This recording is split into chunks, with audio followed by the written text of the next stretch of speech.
Hi, welcome to the Disc Dog Pod. I'm your host, Jeff Hill. And I'm Kirby McIlveen, your other host. That's right. And today we got to talk about what everybody loves, dog breeds.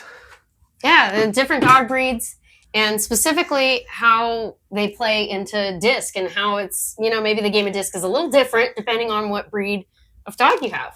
That's right. And then what kind of breeds we've had, what we've seen. Sure. So let's start with that. Our experience. What dogs have we played with? If you know us, you probably know a lot of our dogs. You might be familiar already, but we'll go through it just in case you're not familiar with the dogs that we have played with. So I'll start. Funny enough, you probably know this, but the audience may not know. Fun fact about me, I've actually had more Yorkies than any other breed. Just funny. Of course, that's awesome. Not disc dogs. One was a disc dog. He would just do rollers. He was super, super cute. Love the Frisbee, but no, like, quote unquote, real Frisbee dogs. And then, my experience really started with small dogs. So, like, I had a Shih Tzu after the first two Yorkies, and then a miniature Pinscher, and then kind of got into the bigger dogs. So had 3 Border Collies, 3 McNabs, and then some different mixes, a Terrier mix, some Border Collie mixes. Flair's a Border Pap. We will definitely be talking about Flair in this podcast for sure. So, that's my history of different dog breeds that I've lived with and trained. And so, mine's pretty easy. If anyone who's ever seen me compete, I've had Aussies. Yeah, Jeff's the Aussie guy. He's had some variations of Aussies. Yes, so some I've had, little ones, right? Some big ones. Mini Aussies, 3 mini Aussies, and 7 standard Aussies, and some with tails and some without. So it's been a little bit of a mix in terms of that thing. Ooh, so big difference. Sometimes people see me out there and they wonder, oh, is it an Aussie or a Border Collie? What is it? Because they might have a tail. But I've only had Aussies. I like a lot of other breeds, but I've only had Aussies. And so that's pretty much what I've had.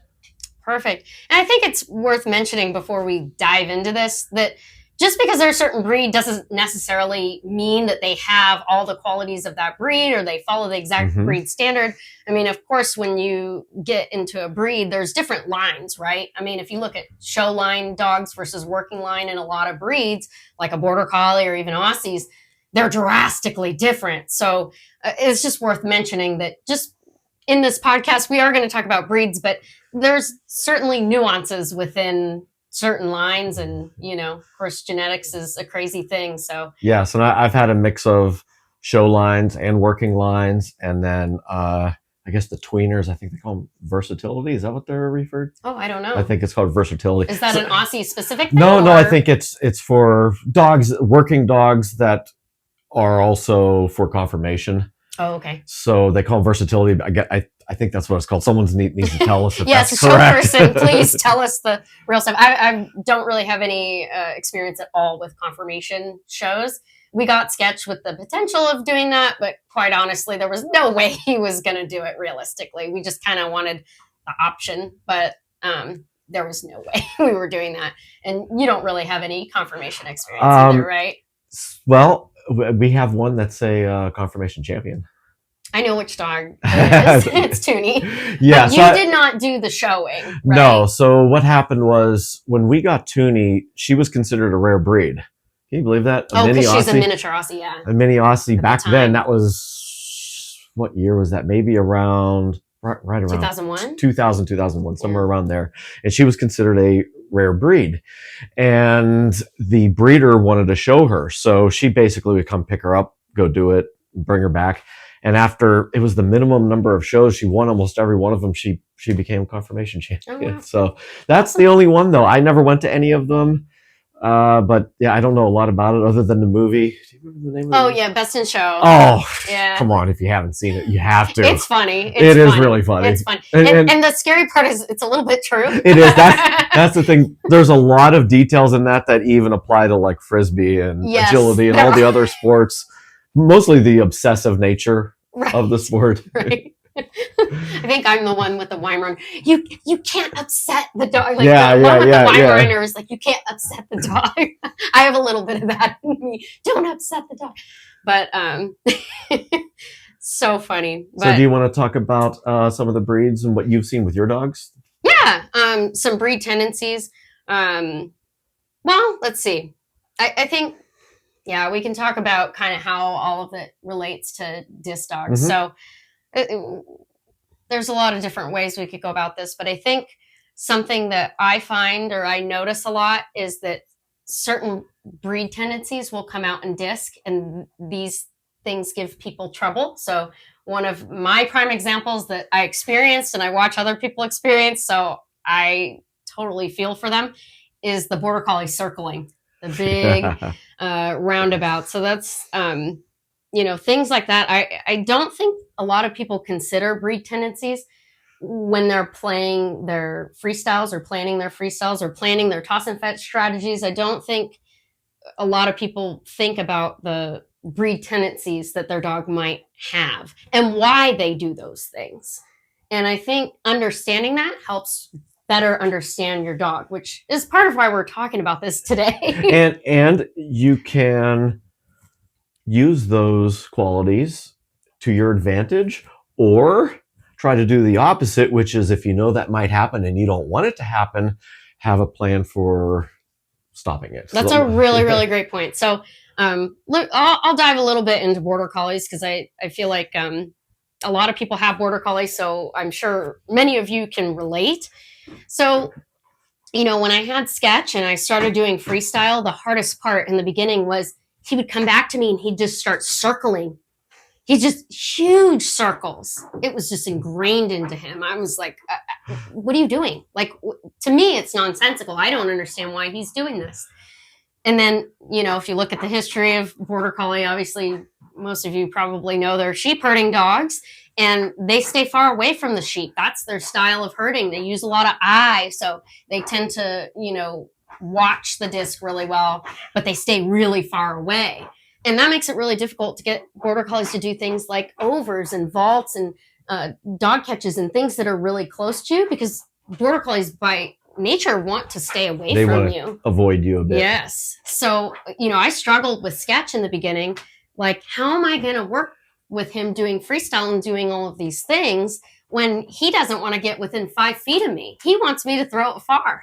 So, I had to adjust my play style a little bit to fit what he was interested in. So I played to his breed tendencies. So we were doing a lot of around the world, and then anything that was not, within his skill set or his natural skill set, I really had to work on training him and take extra care to reward. It was a lot of close rewards. I had to kind of explain to him through training why I wanted him to do this. He never understood, like, if I was going to get him to do sort of a passing where he would pass under my legs and toss it behind me. He's like, why would I do that? You're in the way. I'm just going to go around you. This is dumb, right? So, I had to kind of show him, hey, no, you need to do this, and kind of give him reason to do it. So, at the time it was just luring. It's kind of simple, but, when you're a newbie and you start doing that, it's very frustrating. Yeah, and I've had I'll talk a little bit about Aussies in a bit, but the circling thing, that could come out in Aussies too. They don't have nearly as much eye as a border collie, but I've had it, and you've seen it happen with me on the field. With Sydney was really bad. He was almost like a border collie. He was very slinky. He had a lot of eye. But then the big one was Enzo, because he was so good. Every once in a while, it would just happen. And one time it was at the AWI finals, right in the middle of my round, he just started circling. And, he hadn't done it probably in 2 years, and it was just the worst possible time for it. Yeah, when Sketch would kind of do that and sort of get a little stuck in that, we would ad lib usually some kind of multiple, like long distance multiple or around the world, and then sort of try to wrangle him back in that way, using kind of long throws and making them shorter, and then sort of trying to bring him in, maybe just do a little setup move or something to, reel my fish back in. He's all the way out there. So, knowing this sort of stuff, when I got Sora, I was like, I really need to combat this from the beginning. So I started immediately just constantly treating when I would treat her. Anytime I reward her, it was like on my body somehow. It was like at my knees or, at my side. Everything was super close. And now Sora can't get away from me. Of course, Sora does have the border collie tendency to circle and to stay out. But I think that I have turned this all to my advantage because I knew right from the beginning, okay, I'm going to get a border collie. She's from herding lines. So on one side, she's got herding lines. The other side's more sport lines. But I knew that there was probably a pretty good chance that she's going to have that tendency and that I want to combat that right away so I don't struggle with her later on. I want her to be able to do all of those close things. So now she really wants to get close to me, and I've actually had to work on doing some stuff at like mid distance away from me to get her back to doing some border collie stuff. But I take advantage of her circling too, and she definitely does it. She has a bigger outrun, and when we do long distance, it's really obvious because she will go super, super wide, which I think is wonderful for toss and fetch, but that's another conversation for another episode. But I think the biggest one with border collies is really their circling, the eyeing the disc, also waiting for the disc to drop. They kind of wait till the last second to go after the disc. They don't necessarily just jump as soon as they're there. So that's another tendency. Are there any other things I'm not thinking of here that you notice? What about their bite? I mean, I think they generally have a pretty solid bite, but it could be all over the place. Yeah, I think that's pretty variable. Sketch's bite was pretty soft, but that didn't stop him from catching a Frisbee. I mean, he caught really well. It wasn't something like it was a weakness. Sora's bite's hard. That was like my Sydney. He had a really soft bite, but he could catch anything. Yeah, I really, with a border collie, I work a lot of, getting them close, getting them used to dog catches, getting them used to being carried and all of that, just because I know that their tendency is to stay away from you. So, do you want to talk about Aussies a little bit? And then maybe I can jump back into McNabs, because I think those are probably the three breeds that we know the best. We know best, yeah. So Aussies have a lot of tendencies similar to the border collies that you'd already talked about. So you could get the circling kind of thing. Not as much because they don't have as much eye as a border collie, but they usually have a little bit. They tend to be more biting centric. They're mouthy. They're mouthy. They like to bite whenever they herd. They like to get really close. All of our Aussies that we've taken herding, they pretty much all will get right in their business. They don't care. Nothing seems to really scare them. They just get right in there. They don't do as much distance. Their hours have been pretty terrible at distance, and that's a problem. It's tough to do herding with them, actually. But once you get them to do it, they can be really good. So most of your dogs, though, are from working lines, right? It's a mix. It's a bit of a mix. So but yes, they tend to come from herding. But even your show lines, you find the same? Yes. Type thing? Yeah. Yes. They don't have as much of it. They aren't as aggressive and into it, is what we found. Okay. So between the show lines and the working lines, you will see that the show lines, they generally aren't as into it. And it could translate into Frisbee a little bit. That's why it's kind of important to understand the breed with what they were meant to do and what they were bred for originally. So you might have, if you get an Aussie from show lines, there's a higher chance that you're going to put a lot more effort into getting them to play. And with the mini Aussies, they even get further away because they really are a separate breed. They act a lot different than a standard Aussie. And especially if you take them herding, they seem to almost be like, what are we doing? And they really don't understand it very well. And it's more for them, they think it's fun. And they just it's like they're playing. Whereas the dogs from the working lines know what they're doing. They know what they're there for. There's a reason the ranchers don't have typically little tiny ones working. And of course they work cattle and sheep usually. So whereas border collies tend to be more of a sheep dog. Yes. It's less common to see border collies working cattle. Yeah, right. And my particular Aussies, a lot of them came from cattle herding people. That's what they had done their whole lives, going all the way back to the 60s. And so that's what all of them were bred from. So Yeah, that's one of the big things with the Aussies, and I'd say the other thing is in terms of getting close to you, they don't have any issues with that typically. They will run you over, run into you, and they don't really think much about it. They don't seem to care a whole lot. And something I've noticed, in my opinion, it's almost like an Aussie is between a cattle dog, which you're going to talk a little bit about later, and a border collie. There's a lot of things that are in between. Aussies tend to like to jump. They may not wait for the disc to come down, and then you might get an early jumping dog, much more likely than in a border collie. Any breed can do these things, of course. Sure, but the tendency is that the Aussie wants to jump. They just like to jump, and that comes from their herding background as well, because one of the things that they are used for over border collies is the pen work, the really tight quarters, and they had to jump over the fences and things like that to get to where they had to work. And I actually saw some of them working like this, and I couldn't believe it, how they're just clearing these fences, getting from one place to another, taking the sheep out, then they jump over another one and bring them out. And I'm thinking, this is where it all comes from. It's funny because when I see a lot of the border collies herding and they have to kind of go through the fences, most of them go underneath. And do you see and that's such a huge difference. Yeah. And I know a lot of border collies don't like to do that pen work because you're too close to me. And I've seen these, and there's border collies that'll do it, I'm sure.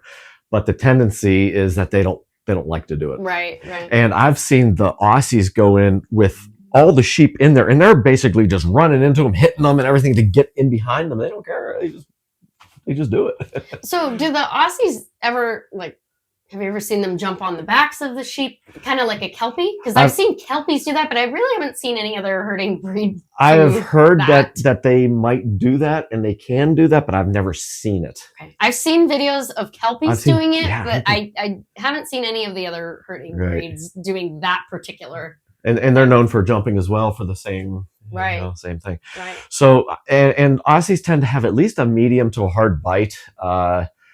Most of them don't have a soft mouth, but I had one with a very, very, very soft bite. I mean, he wouldn't even put them. I'd used discs for years with him. So that's my take on Aussies. I mean, that pretty much sums them up. So what do you want to tell us about McNabs? Well, I've had 3 of them, so I feel like I can speak a little bit to the breed. Mm-hmm. Now, granted, my 3 are all from the same line, so they might be kind of similar in that way. So I don't know. I'm sure other lines are maybe a little different.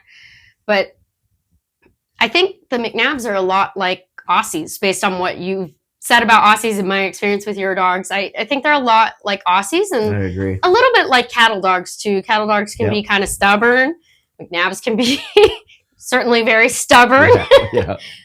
Flash, Link, they're stubborn boys. Torch not quite as much, but he's got a little stubborn streak in him too. I think they work similarly, like with cattle and sheep and all of that. They don't stay out a big distance, and they're very mouthy. They're very pushy. They push the livestock with their bark. They bite at them. They run into them. They're hard heads. They don't do it by staring them down using their eye. So quite a big shift from the border collie. I find that I have trouble getting my McNabs to take a circular flank, like getting them to do, outruns, things like that, and toss and fetch. I send them around. They want to just go straight down the field. They don't want to make a curve out like a border collie.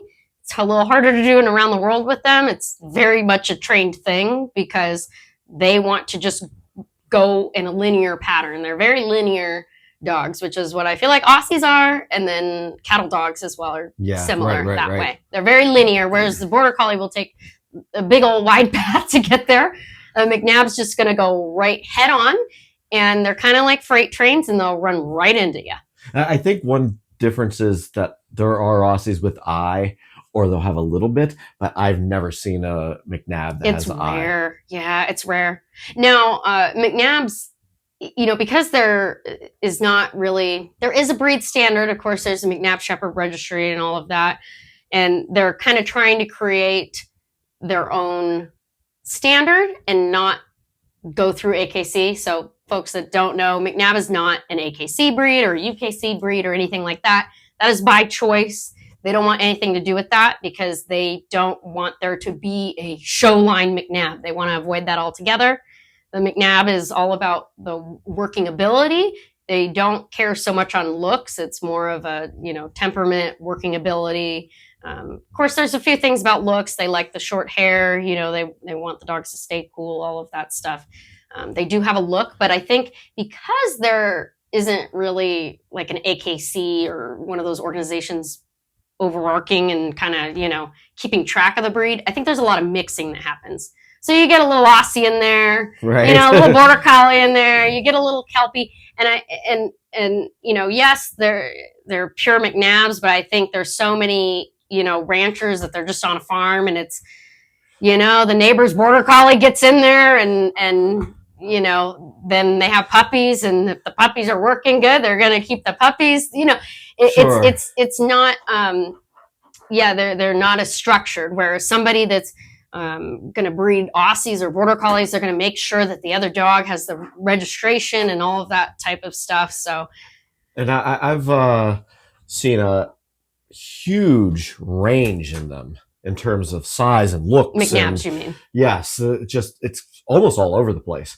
So something I wanted to ask you is, or maybe you could tell the audience a little bit about where they come from, because not a lot of people know about McNabs. Right. So, well, I don't want to get this wrong, but there's definitely history out there that you can look up. I know the McNab Shepherd Registry has, the history on there, but my understanding is a guy named Alexander McNab brought some dogs from Scotland, I think it was, to Northern California, and they are old, kind of extinct breeds, and I think one of them was like a Basque Shepherd, and there's a couple other breeds that are no longer around that he bred together to kind of make the McNab, and so that's sort of how they were made. And the interesting thing is that the history is very similar to the Aussie, that it was created in the Southwest. I don't think anybody knows if it was maybe Arizona or California for the Aussies. It's probably somewhere in there.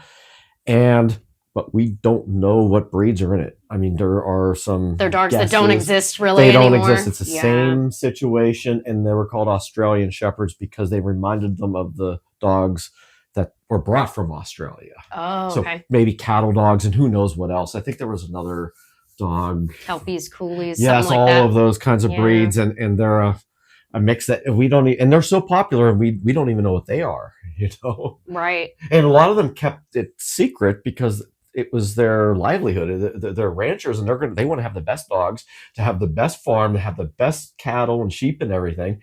And McNab is going to be similar, because I would think, because that was the family dog basically that they had used. Well, that's kind of the tagline of the McNab is they're called California's best kept secret because they're not out in the public eye really very much. So and another thing about the McNabs is my understanding, and I'm not 100% correct on this, so someone feel free to fact check this, but my understanding is that some of the dogs that went into making the McNabs also went into making Border Collies, which is why a lot of people say, oh, they're just a Border Collie. But let me tell you, from living with them, from experiencing them, they are not a Border Collie. I could say, without ever having either breed, but being very familiar with both, I don't see anything in common. The only ones that I've seen that have something in common probably have some Border Collie in them. They an accidental breeding or whatever happened. Maybe they didn't really care about crossing the breed lines. They just bred good working dog to good working dog. Then they might end up with some Border Collie, but and they're not Border Collie-ish. To keep in mind, they don't have the Merle gene. They do not. And so that is something interesting, because obviously the Border Collies have it, the Aussies have it. Coolies do? Yeah, I believe so. Kelpies do not. I don't think. No, I don't think they do. So many of them are red. Yes. A lot of tri Kelpies, I feel like. Yeah, that I've seen anyway. I don't see that many Kelpies, which is interesting. I'm surprised we don't see more Kelpies. We've only known of a couple of them ever. Robbins. Right. Was it Rip? That was the... No, Rip was the Border Collie. Kobe was the Kelpie.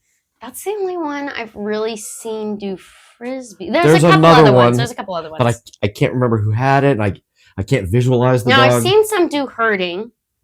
I've seen some do herding. I've seen video of right? herding. But They are cool. I've seen there's a lady in SoCal that has them and breeds them, and she does herding with them. And so those are really my experience in person is kind of limited to them. And then I think I have another friend that lives across the country that has, I can't remember if the dog's full Kelpie or it may be Kelpie Border Collie mix, but I feel like it's pretty rare to see a full Kelpie, at least in the US.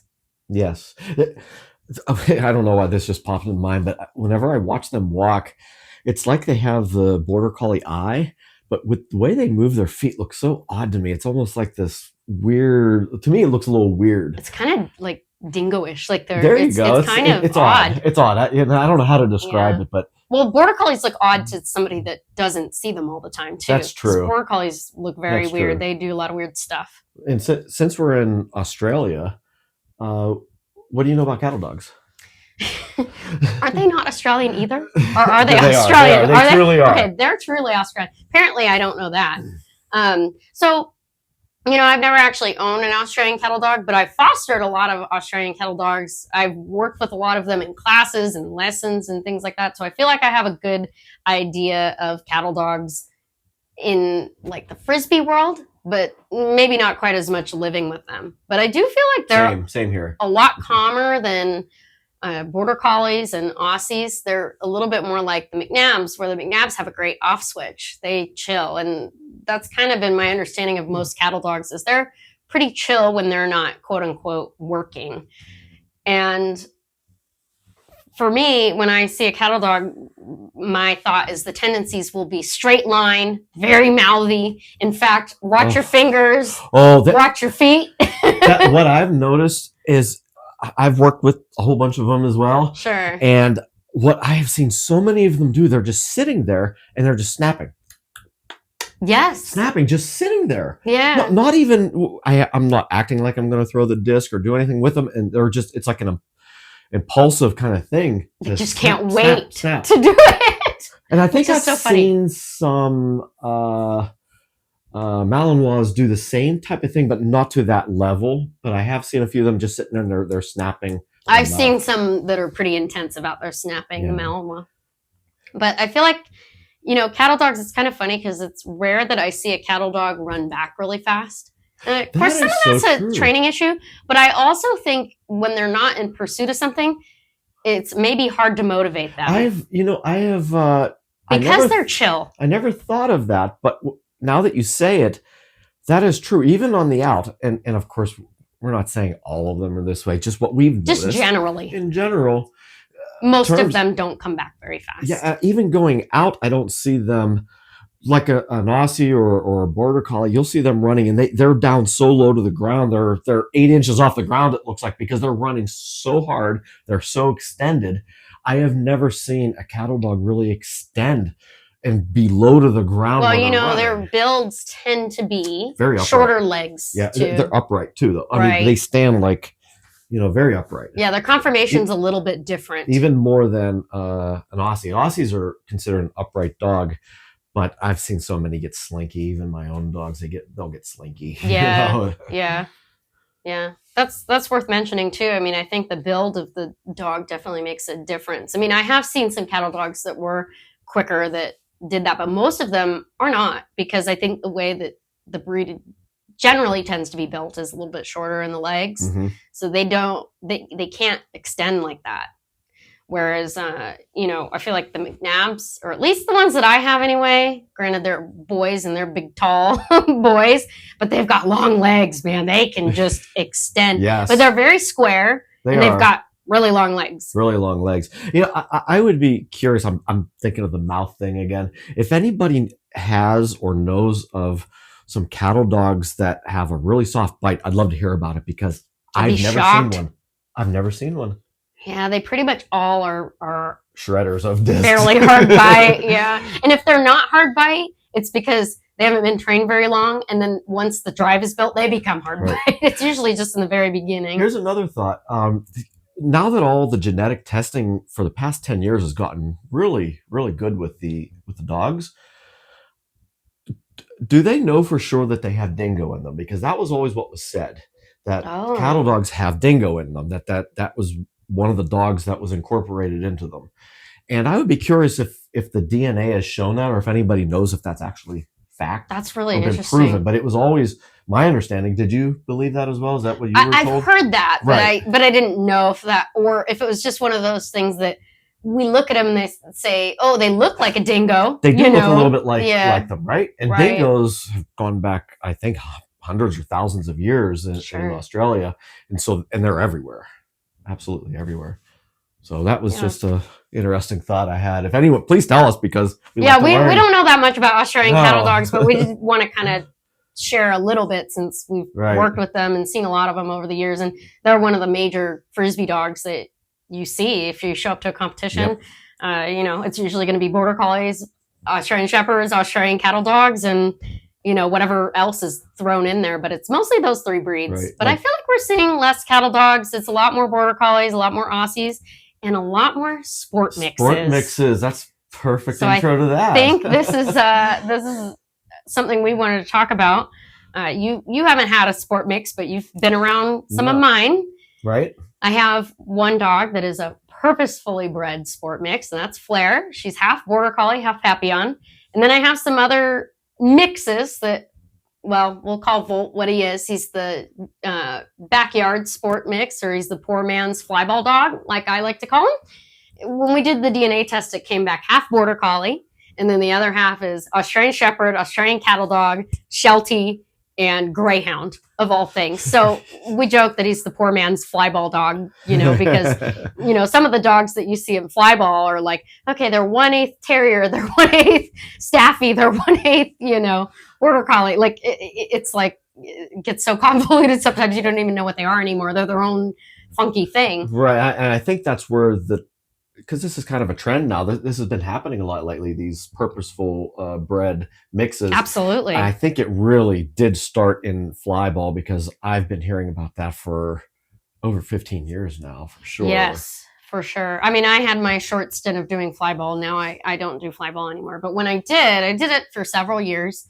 with Sketch, and already there was a lot of sport mixes. And my understanding of it was the reasoning behind that was to make height dogs, because the smallest dog on the team dictates the jump level. And they wanted them to be fast, though, and a lot of Yes. smaller dogs. Let's be honest, you go out with a pug, I don't think you're going to be. Yeah, getting good them luck at with your speed. Chihuahua. Right. They're not going to be the 3.67 Right. second dog that you want. They're going to be the 5-second dog. And people are trying to set records and all of that stuff. And when they're doing that, they need to be under 4 seconds. And their achievements, I know they get those championships and they want to get those. Sure. And then you're also on a team. There might be a little pressure being on a team with how many, or is there 3 or 4 dogs in a 4 race? dogs. 4 dogs in a race. So you're most likely with 3 different people. And then your team could have more groups, right? And then everyone wants the dogs to be faster and faster, and you need to stay in your team. Sure. Absolutely. Absolutely. So I think that's kind of where some of this stems from. And I think that's a lot of the reasoning for getting a sport mix for most people. And what I see most common is, number one, people want a medium-sized dog, but on the smaller side. They don't want a full 35-pound border collie or an Aussie. They want a 25-pound dog or a 20-pound dog, the 20 to 25-pound dog. They want a 16-inch tall dog or a 14 to 16-inch tall dog. That's kind of the range. Flyball may be a little bit smaller, but definitely I think in some of the other sports, a lot of people are looking at that kind of mid-size. They're not quite medium. They're not quite small. They're just right in the middle. And it's happening in agility as well. It's happening in agility. Well, that's where Flair came from, is agility lines. And then the second reason I think people want this is because they want a border collie or an Aussie personality and the drive and the mental, but they want the speed of something like a Whippet or the strength of something like a Staffy. Because the especially border collies are tend to be thinner built, depending on the dog. Again, some of the cattle border collies are thicker, but then again, those dogs are going to be 40 pounds. People don't want a 40-pound dog, so if you have a little one of those mini staffies and mix it with a border collie, then maybe you're going to get the size to go down and maybe add a little bone to the dog, where maybe a normal border collie wouldn't have that same bone. But so those are the two main reasons I see is they want the speed, they want the physical ground speed, and the height. Is that what you see, or is there anything that's absolutely what I see. I think it is a lot of maybe looking at a breed and just seeing something that they think is missing from it. And just with the breed that I have, Aussies, a lot of people will look at them and say they just don't necessarily have that ground speed, but they can. Right. But they don't all have it. Especially if you look at a show Aussie and you watch them run, they're fluffy and they're kind of bouncy when they run. They're beautiful, and they're not as fast. But they're not going all out whenever they run. Right. But if you get an Aussie on the smaller side that is from working lines, you can get something really badass. Yeah, absolutely. And I think border collies are the same way. I'm actually shocked how many times I've been asked if Sora's border whippet. She's not. She's a full border collie. And Flair, it's kind of funny. She's pretty fast for border collie Papillon. And that was really kind of the reasoning with Flair is I wanted to get a little dog. And also, Papillons are just so cute and their ears are so cute. And I was kind of hoping for a Frisbee dog. And honestly, every border pap I've ever seen is the cutest dog ever. And I was like, oh, I need one. So that's kind of what drew me to Flair and the whole border pap world. I should mention, because I get asked this all the time, I'm not breeding Flair because, well, one, she's spayed. And two, I'm not doing any border pap litters or anything like that. She's not being bred. She came from Amber Abbott in Arizona, but I don't think Amber's doing any more border pap litters because the border collie mom got older, so Flair was in the last litter.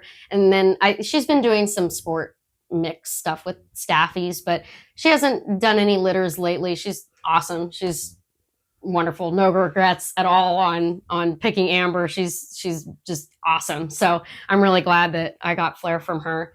But that everybody asked me, where'd you get Flair? Are you breeding her? And not breeding her. Amber's where she came from. I don't know if Amber may have some litters in the works. If you're interested, you can go to me and my Facebook page. That's her breeder name. And if nothing else, she could point you in the right direction. Yes, exactly. She's really good. Yes. Not to advertise breeding, but I will say, I just have to throw that out there because I get asked all the time. I get emails constantly about border paps and everything. So obviously there's some other people out there that think they're super, super cute too. But it's interesting because from what I've seen, they can be very hit or miss as far as the sports side goes. The drive, the speed. The size can be all over. Size can be all over. So for example, in Flair's litter, there's 3. Her sister, I believe, is 14 inches. Her brother is 18 inches. And Flair's 16. So, the whole thing, all in one litter, all different sizes, all different looks. Her sister looks very much Papillon. Her brother looks a lot more border collie. And he's got the border collie eyes for sure. So, they can be all over the place. And I think that's one of the reasons at this point that I've stuck with Aussies and many Aussies is we generally know what we're going to get. Yeah. And not just size, just the whole thing. And especially with sticking with certain sources for them, I have a better idea what I'm going to get. Yeah. And that's my reasoning too. I've actually had a few people ask me, how come I haven't gotten a border whippet? Because there's more and more dogs, more and more border whippets, I should say, that are coming out and doing disc, and they look great. There's a lot of really good ones now, and they're becoming very popular in disc. And the reason I haven't really felt, not that I'm not drawn to them, I think they're great dogs, and there's plenty of them that I wash, and I'm just like, wow, they're really spectacular. But I think part of why I'm a little hesitant is the same reason as you. You don't really know what you're going to get. And especially on a mix that is not too herding dogs. I'd be more apt to be interested in something like a border collie Aussie or border collie cattle dog or a McNabb mix. or something like that.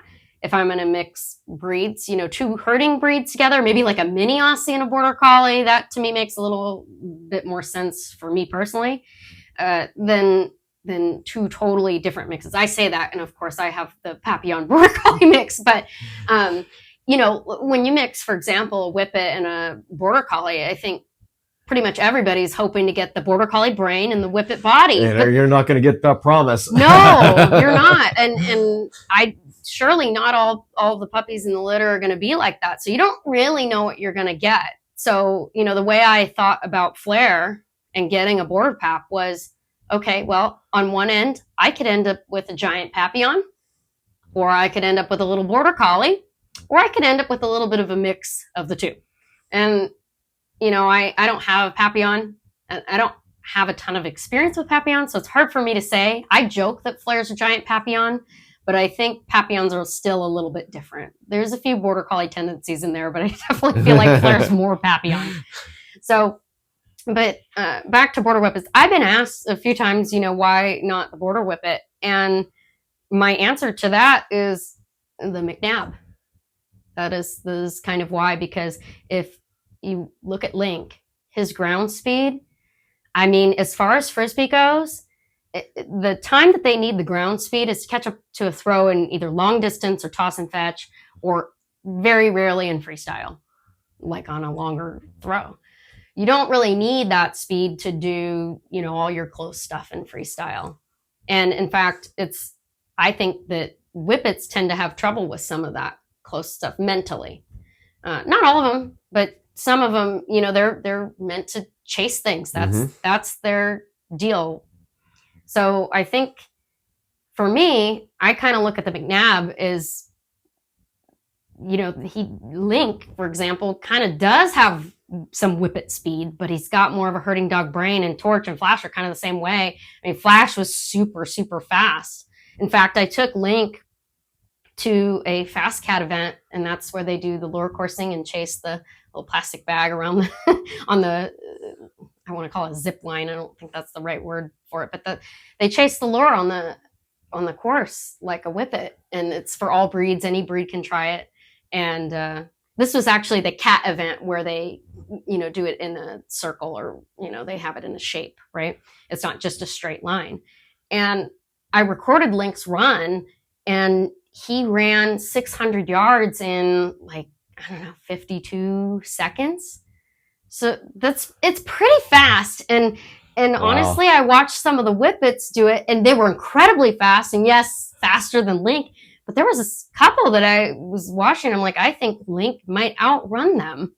So, if I can get the speed in a herding dog, what is the point of adding the Whippet unless you want to whip it, right? Right. And I remember, and I do really like Whippets. So, I would even consider getting a pure Whippet, but I'll be honest, I would maybe consider a pure Whippet before a border Whippet. I think they're a unique breed. They're pretty cool. I love how they look, and I think they're really neat. But I just don't know, if I'm going to get a Whippet mix, I don't know. I kind of may as well get a Whippet. Well, I remember at an event that we had, they did the speed gun, the laser. Oh yeah, or whatever so you could track so you could get the speed of the dog. Mm-hmm. And if you remember how fast Enzo was, he was, crazy. Do you remember fast. what the number was? It was, I believe it was just over 30 miles per hour. Really? Wow. But he won for the whole entire weekend, the fastest dog.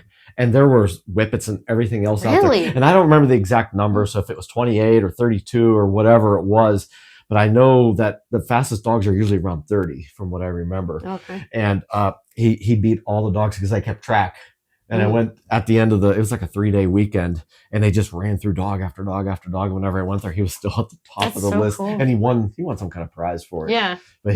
But that's also in a fairly short distance. I'm sure a Whippet, if you had, again, that 500 yards or a race or something like that, Enzo would have tailed off. Yeah, right, but exactly. We don't need that in our sport. We don't need a dog that can run forever at high speed. We need them to run from here to 40 yards at the I mean, for the most part, I know there's distance and things like that, but for the vast majority of what we do, it's much closer. Sure. And Enzo had no problem keeping that speed that whole time for the distance that we did. Yeah. And you've done some long distance, but not as much. I've done a little bit more long distance. And for me, I realize a lot of people get whippets because of the speed so that they can catch up to it, especially in something like Skyhound's extreme distance where the dog has to be behind the line when the disc is thrown. They cannot get, any no free start. Yeah, no free start. They have to, book it out there.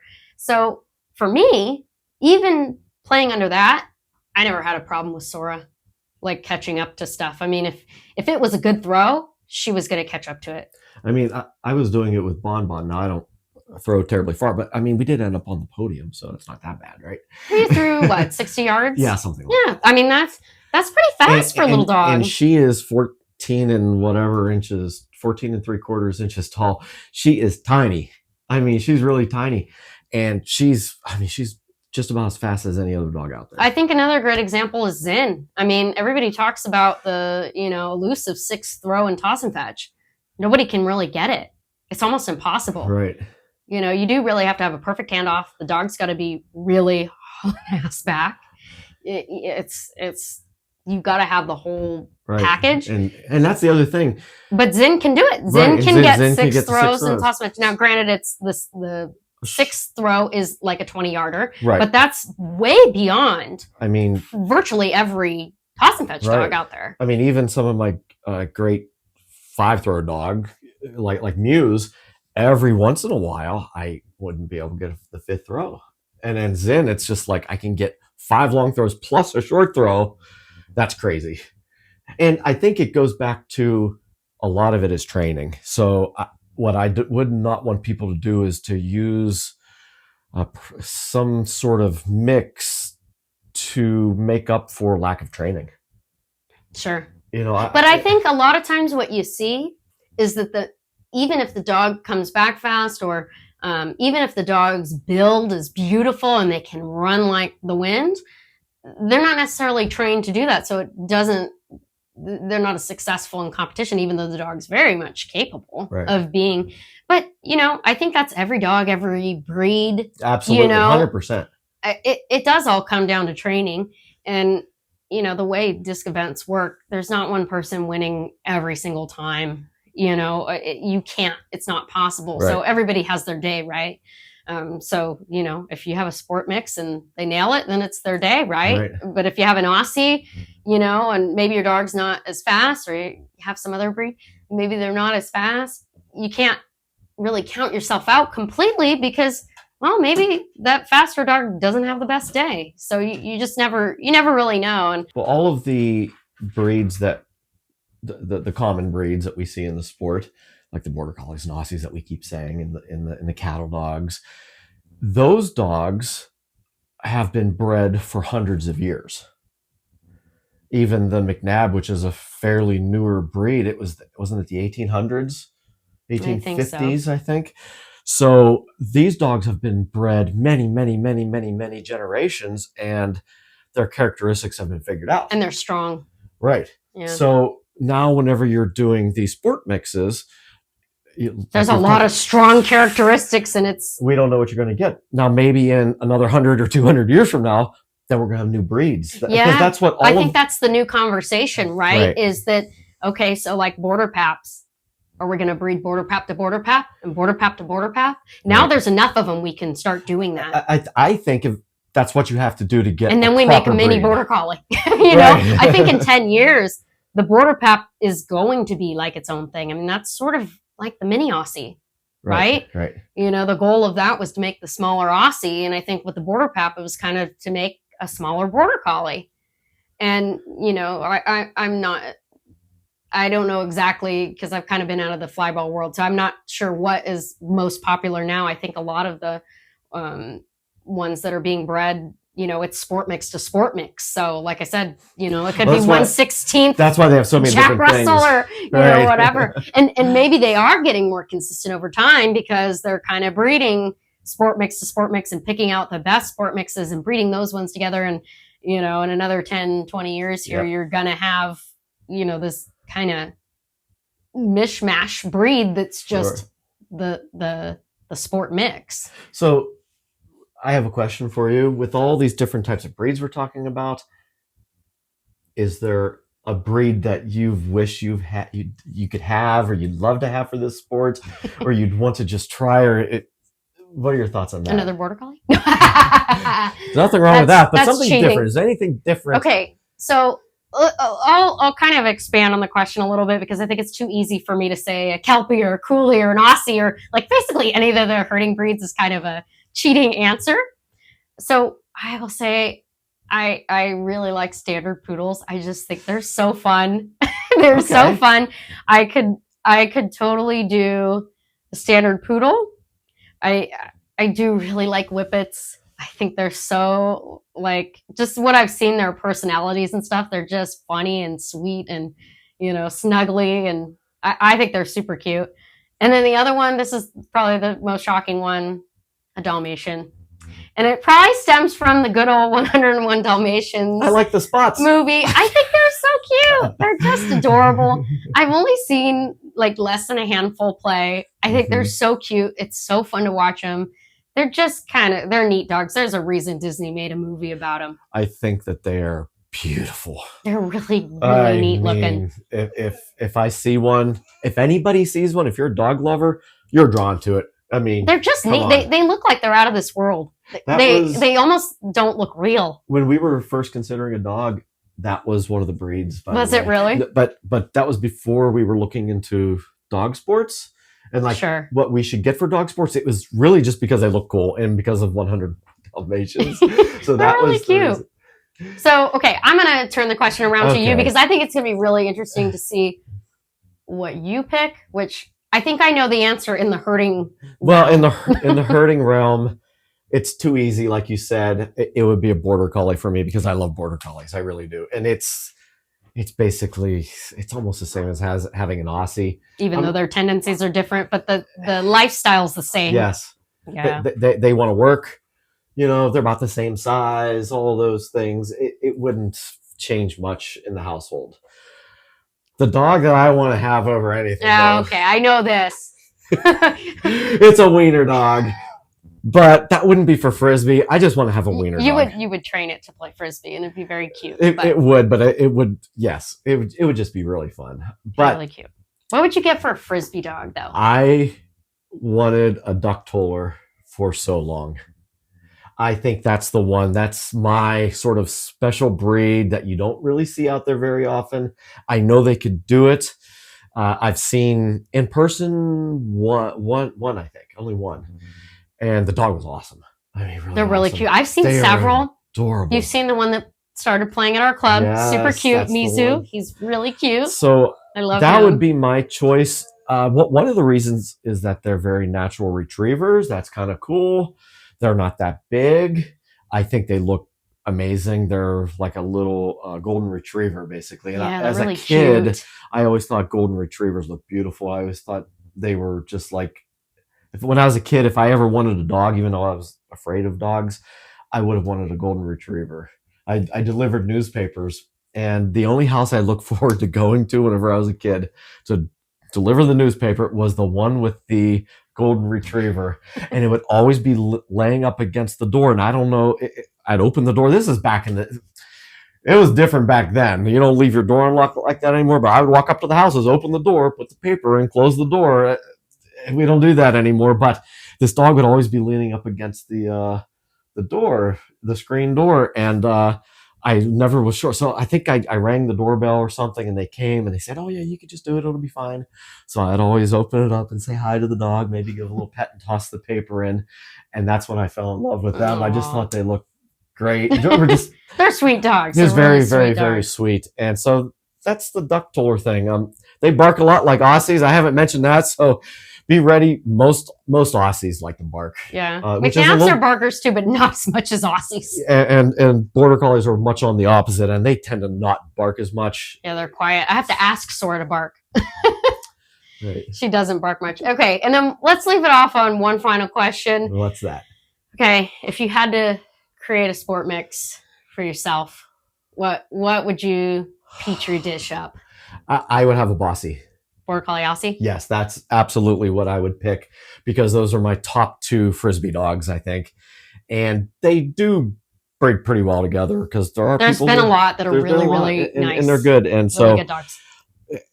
And you know what? Beyond being good, it's more about for me that I could live with the dog. Yeah, and you're used to them. And if And you get I'm a Border used to Collie Aussie, that's pretty much something you're used to. So what would you get? Okay, what would you create? I get another. Does it have a pug? It has pug in it. No, doesn't I it? get another Border Pap. I mean, love pugs, by the way.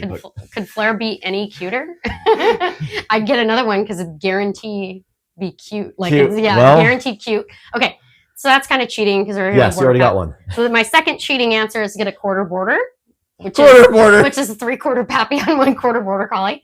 Which there's some of Flair's relatives That still doesn't count. that are 3/4 border or 3/4 Pappy on 1/4 Border Collie. And holy smokes, you want to talk about cute? Every single one. I mean, outrageously. But you're still cute. selling out. Come on. All right. Is McNabb Border Collie selling out? No, I don't think so. No, I'd say that that's fair. Except Torch and Lynx breeder would kill me if I did that. I don't think that would ever happen. But yeah, I think just because I really love both breeds, that honestly you really couldn't go wrong. Whatever comes out, I think would be really, really good. That'd be interesting. We've never seen one, as far as I know. Yeah, I've seen some that have like a quarter right, collie, right. and some probably have some snuck in there somewhere. But yeah, that's kind of my thoughts. Maybe a Border Collie poodle. I don't want to give anybody ideas. That's enough.